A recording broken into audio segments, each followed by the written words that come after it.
మీరు highest charge చేసిన case and లీస్ట్‌గా తీసుకున్న కేసు ఏది సార్? ఆ 2 చెప్పకూడదు. పోనీ హైయెస్ట్ మార్క్ ఏమని చెప్పగలరా? హైయెస్ట్ కూడా చెప్పకూడదు.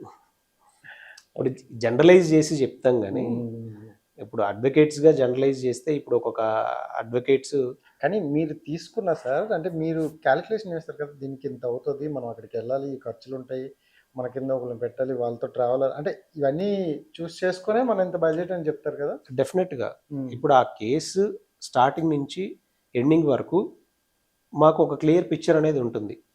ఎన్ని అడ్జస్ట్మెంట్స్ ఉంటాయి, ఎన్నిసార్లు అపియర్ అవ్వాలి, ఎంత ఏ స్టేజ్ వరకు ఫైట్ చేయాలి అనేది మాకు క్లియర్గా ఐడియా ఉంటుంది. కాబట్టి క్లయింట్ యొక్క పేయింగ్ కెపాసిటీని బట్టి మేము ఛార్జ్ చేస్తాం బేసికల్గా.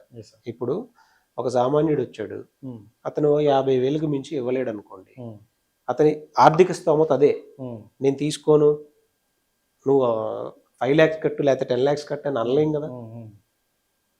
అదే.